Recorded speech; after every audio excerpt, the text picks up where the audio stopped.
going to teach you how to do raspberry ice sugar cookies. Okay, the first thing that we do when we're doing raspberry ice sugar cookies is that we take the sugar and stick it in your mixer along with 3/4 cup of organic butter. Now I use organic sugar, I use organic ingredients most of the time, or ingredients that's not processed a lot. It's much healthier for your body and it doesn't put all those chemicals in them, hormones, antibiotics, all the stuff that's associated with processed food. Okay, so I'm going to take my butter and my sugar and I'm going to mix that until it's fluffy.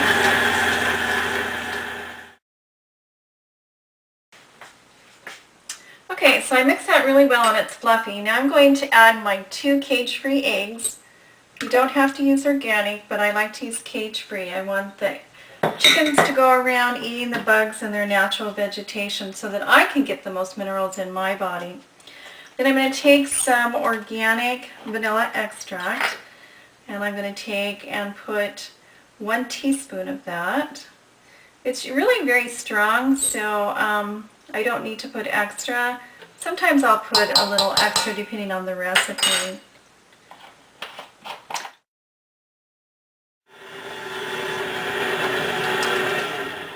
Okay, now I'm going to take a look at it, and since it's sticking on the side, I'm just going to scrape it with my spatula, and it'll mix really well. Okay, so let's try that again.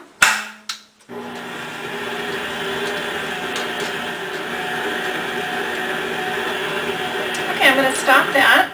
Now I'm going to have 2.5 cups of flour, but I mix it. I actually grind my own wheat. It's soft white wheat that I grind up, and I use a cup of it because I want all the nutrients of it. But I don't want the graininess in my cookie. And you'll see, you won't even, people that do not eat healthy love my cookies. And it's because I put whole ingredients in it, lots of nutrition.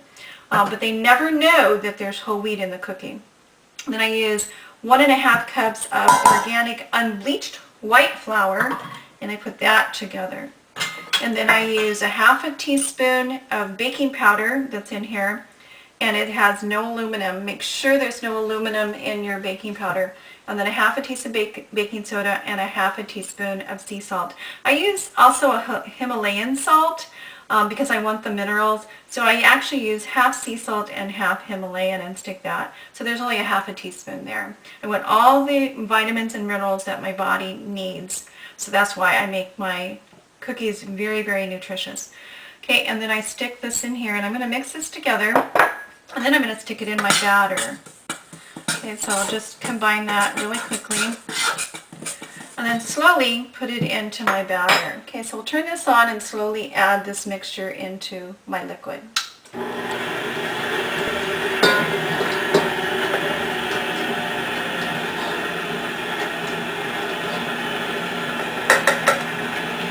Okay, it's in there and it's mixing together.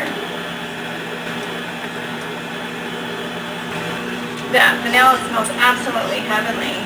Okay, so I am finished with this.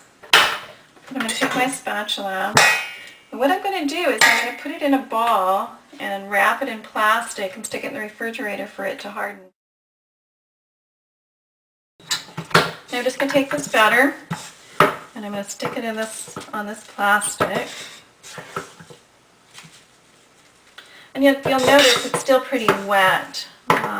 When we get it back out, you'll see how firm it is just from refrigerating, and the butter just hardened up.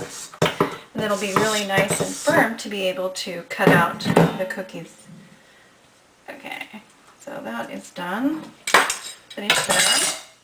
Okay, and I'm just going to take my paper and put it together like this, plastic, and stick it in my fridge. And there you go.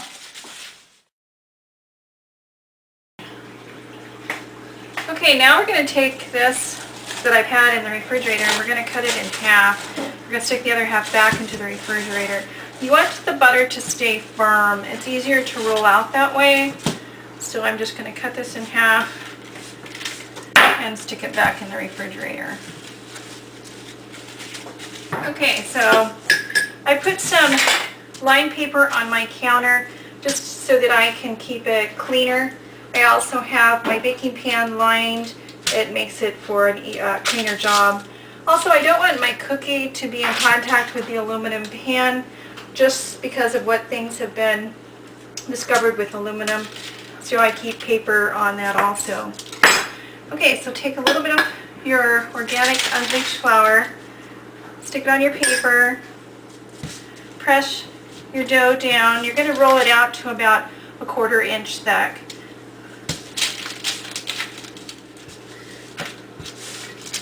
And with sugar cookies, I don't like them real crisp. If you like them crisp, then go ahead and roll your dough out pretty thin.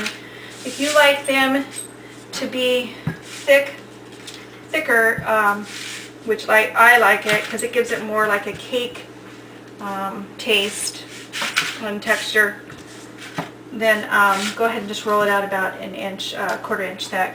Okay, so I'm doing some Christmas ones for my neighbors. So little 2-year-old little girl. I have my stocking. I have a snowman right here, a Santa's head. I have a star. I think she would enjoy these. Here is a Christmas tree and a candy cane. Okay, so I'm just going to cut them out and I'll show you the thickness. It's about a 1/4 inch thick. Just stick them on my tray here. You just need to wiggle them a little bit.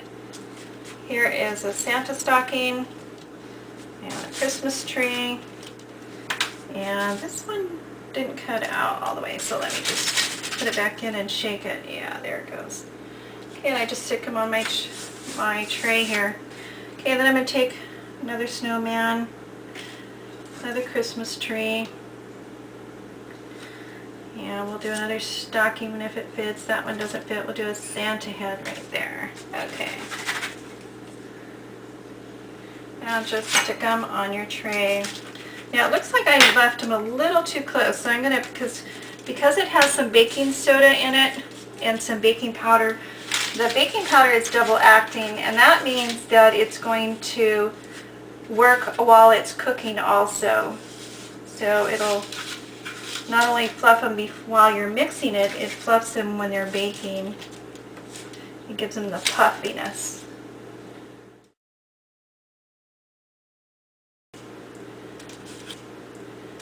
Over here. Okay, so I need a little room so they can puff and bake. Okay, so I'm going to bake these at 350 degrees for about 10-11 minutes, something like that. They'll just slightly get brown, slightly. Okay, and then I'll show you what they look like. As you can see, the cookies are just slightly brown on the edges, so that's just perfect. Okay, and I'm going to wait till they totally cool before I frost them. Okay, I'm going to get the other part of my dough. Now remember there were some scraps left from the first time, so I just combined them with the dough that was already in the refrigerator. And I'll take that out and work with that, and then it'll make about 3 batches.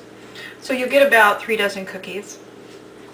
Okay, so let's take out this. And actually I'm going to, because we have a little bit of a chunk here, I'm going to actually just take half of that and stick this back in the refrigerator.